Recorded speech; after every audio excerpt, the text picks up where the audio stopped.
Now, plans are underway to save the historic and picturesque Blair Atholl Station House building in Highland Perthshire. Have you been there? Yes. Yeah, it's really nice, isn't it? A group of volunteers already look after the site because they're a bunch who've officially adopted it from ScotRail. You'll remember that scheme started a few years ago. And now they just want to basically raise its profile in the local community. They've recently been awarded some money from the National Lottery Heritage Fund to compile an oral history project, basically to tell the story of the role the railway has played in the village. I met up with Mike Shanto and Viv Cree on the platform. There's been a station here since 1863 when the railway line from Perth to Inverness opened for the first time. The station building that we're working to try to save, it was actually completed in 1869, so it's a few years later. The station has had some very important and famous visitors, one of them being I know what Queen you're going to say. Queen Victoria. Victoria. It's always Queen Victoria. So Queen Victoria visited the station 5 days after the station opened, and she was going to see the Duke of Atholl, who was a personal friend of hers, and he was dying at Blair Castle at that time. So there's lots of stories of Queen Victoria in the area long before this, but that was really the beginning of an important part of the story of the station, because what really happened from the years on was Blair Atholl, which was obviously never a railway village before, became very much a railway village, and a very important railway village thanks to an engine shed, which is over to our right here through the trees. The engine shed held 2 banking engines. People might wonder what a banking engine did. Yes, explain that for us.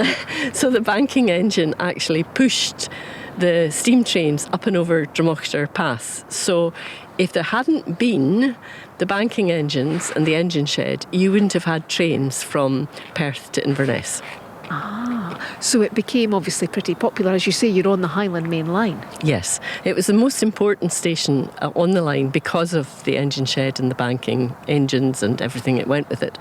There was a time when 70 people were employed just simply at the station and the station alone. The engine shed worked night and day. It's really hard to imagine the activity that was around at the time, but it was a very, very busy station and a very proud station.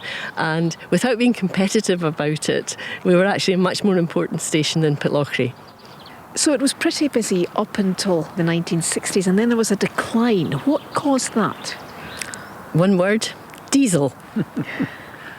Now, I found it really interesting talking to people who remember the station and the story of the station. End of 1950s into the 60s, diesel came and steam went. And because steam went, you didn't need the banking engines anymore. You didn't need the engine shed anymore. And it was the beginning of the end, really. Everybody knows about the beaching cuts in the 1960s. Obviously, Blair Atholl Station was saved, but Struan Station and Killiecrankie Station, which were the 2 stations either side of it, were not. They closed. And really the larger story of the railway line became a story of decline.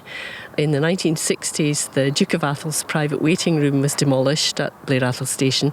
So the station building we have today is an uneven building because it's lost one of its 2 wings, and the symmetry of the building has been lost. Then into the 70s, and you've got more car use and people using cars where they would have used trains. And then the A9, the new A9 being built and the village being bypassed. So you've really got a story of not just the village declining because of the railway, but actually the village gets a much quieter place across the board.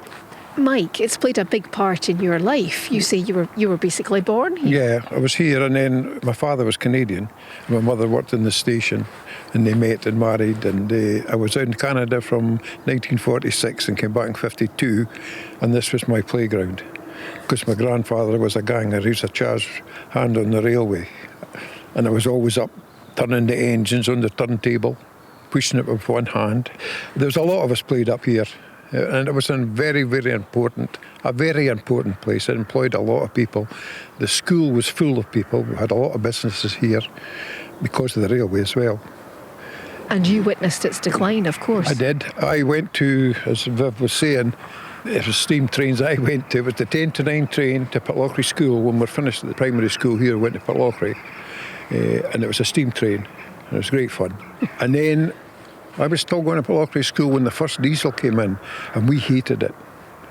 All of us hated it. It was like sitting in a bus sort of thing then, and the atmosphere wasn't the same. The smell was the same. None of us liked it.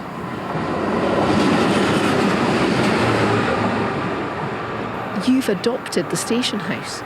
Yes, we adopted the station under the ScotRail's Adopt a Station scheme at the beginning of 2023.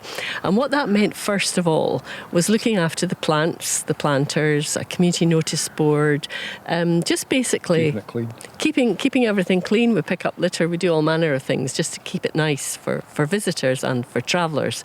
The Oral History Project is really phase one of the business of taking forward the renovation of the station. We hope that phase one will engage people in talking about the station and getting involved in thinking about the stories of the station with a view to actually looking about what we want to do next with the station. So this is trying to tell the future generation about the history of the station. Yes, I think the station project encourages conversations not just about the past, but about the future and what do we actually want for the future. Phase 2 will be a feasibility study to work out just what does the community and the visitors alike, what do they want the station to be used for. And then phase 3 becomes something which will probably cost £500,000 plus, which is the doing up of the station. And we'll only do phase 3 if phase 2 tells us it's feasible.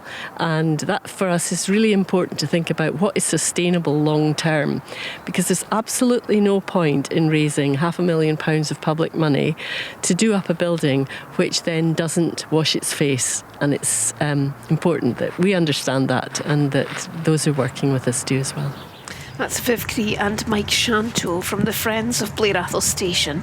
Part of this project actually involves every child in the village receiving a book which will tell Mike's story in connection with the railway, which is really nice. It's a nice idea. Mm-hmm.